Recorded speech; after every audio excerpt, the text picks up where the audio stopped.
Assalamualaikum warahmatullahi wabarakatuh. Waalaikumsalam warahmatullahi wabarakatuh. Bismillahirrahmanirrahim. Alhamdulillahirabbil alamin. Wa bihi nasta'in wassalatu wassalamu ala asyrofil anbiya'i wal mursalin wa ala alihi wa sahbihi ajma'in. Amma ba'du. Allahumma shalli ala sayyidina Muhammad wa ala ali sayyidina Muhammad.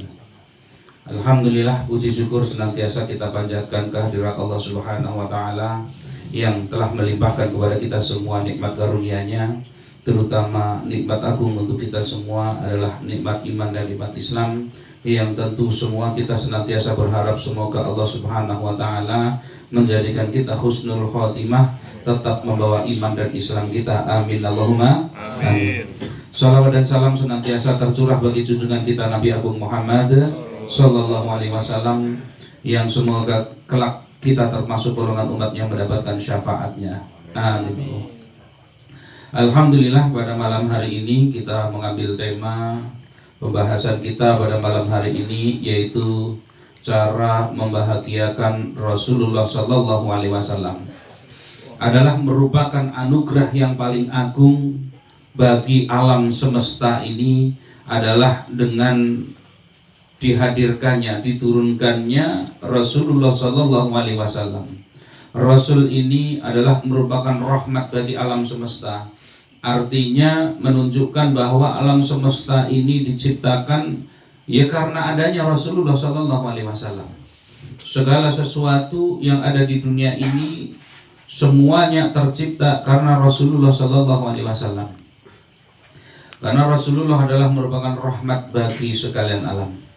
Nah, karena Rasulullah Sallallahu Alaihi Wasallam ini adalah merupakan rahmat bagi kita semua, terutama adalah manusia, rahmat yang besar untuk kita sebagai umat Islam, maka adalah merupakan kewajiban kita untuk senantiasa mengikuti atau mencontoh, meneladani apa yang dilakukan atau akhlak daripada Rasulullah Sallallahu Alaihi Wasallam. Tapi bagaimana kita itu akan meneladani akhlak Rasulullah jika kita sendiri tidak pernah mengenal Rasulullah? Nah, kalau kita nggak mengenal Rasul, bagaimana? Bagaimana kita itu mau meneladani? Maka ketika kita tidak mengenal Rasulullah, kita tidak cukup kenal dengan Rasul, tentu kita tidak bisa cukup untuk mencintai Rasul. Kalau tidak ada cinta dengan Rasul, maka tidak ada rasa keinginan kita untuk mengikuti, untuk mencontoh. Jadi mahabbah itu menjadikan seseorang itu mengidolakan. Karena mengidolakan, maka akhirnya orang-orang itu kepingin mengikuti dari yang diidolakan. Sama ketika orang-orang itu mengidolakan pemain sepak bola, maka cuman kaosnya saja dibeli, klubnya dia ikut apa, ya sudah ikut beli. Kemudian apa yang dilakukan diikuti, potongan rambutnya mungkin, gaya bicaranya, gaya berjalannya diikuti. Karena apa? Karena dia mengidolakan. Sementara bagi umat Islam, idola kita seharusnya adalah Rasulullah Sallallahu Alaihi Wasallam, yang Rasul itu memiliki kesempurnaan. Jadi Rasul itu memiliki kesempurnaan, baik kesempurnaan secara fisik maupun kesempurnaan secara akhlak. Nah, ini Rasul sangat lengkap ini. Jadi Rasulullah Sallallahu Alaihi Wasallam itu fisiknya sempurna, akhlaknya sempurna. Ini kalau dilihat secara fisiknya, maka tidak ada manusia, ya, tidak ada manusia itu yang ketampanannya, laki-laki yang ketampanannya melampaui Rasulullah Sallallahu Alaihi Wasallam. Nah, kalau yang terkenal paling tampan itu kan Nabi Yusuf, itu kebanyakan orang taunya. Padahal Rasulullah itu 2 kali lipat lebih tampan dari Nabi Yusuf. Nabi Yusuf saja dengan ketampanannya itu mampu membuat orang-orang, perempuan-perempuan yang melihatnya itu sampai mereka itu tidak terasa ketika mengupas buah sampai terpotong-potong, teriris-iris tangannya itu. Karena melihat apa? Karena melihat ketampanan daripada Nabi Yusuf. Nah, apalagi kalau Rasulullah tampannya luar biasa. Ini. Jadi Rasulullah ini adalah, kalau kita kepingin meneladani Rasul, maka kita harus kenal dulu dengan Rasul. Kalau kita tidak kenal, bagaimana mungkin kita akan mencintai? Bagaimana mungkin kita akan memuliakan kalau kita tidak kenal? Saya kasih contoh. Misalkan di tempat ini ada satu orang yang karena mungkin penampilannya biasa, penampilannya kelihatannya biasa, tapi ternyata misalkan, ternyata hafid Quran, ternyata beliau punya pondok pesantren, ternyata jamaahnya banyak, ternyata dia itu kegiatan diikuti oleh banyak orang, tapi di tempat yang jauh, bukan di sini. Maka kita nggak kenal.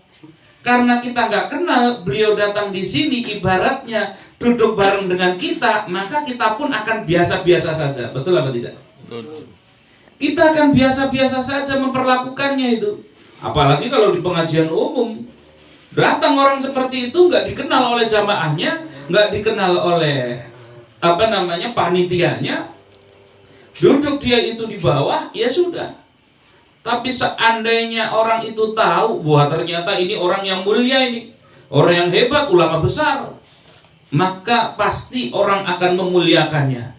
Segera itu cepat-cepat dibawa ke panggung, itu segera dibawa mungkin ke transit misalkan kalau itu di pengajian-pengajian itu. Untuk apa? Sebagai perbuatan kita memuliakan. Memuliakan orang berilmu itu, ulama. Nah, ini modelnya, ini ulama ini. Lah bagaimana dengan Rasul? Kalau kita pun tidak mengenal Rasul, yaitu mengenal bagaimana akhlaknya Rasul, kita tidak mengenal budi pekertinya Rasul, kita tidak mengenal perbuatannya Rasul, maka bagaimana kita itu akan mencintai Rasul itu? Maka Rasulullah ini padahal diciptakan sebagai sesempurna-sempurnanya manusia ini. Sempurna-sempurnanya manusia itu ya Rasulullah itu. Nah, di dalam hal ini pernah suatu ketika orang-orang kafir. Orang-orang kafir itu kepingin mencela Rasulullah itu. Karena kemuliaannya luar biasa. Rasul dari sejak kecil sampai dewasa dikenal sebagai orang yang jujurnya luar biasa.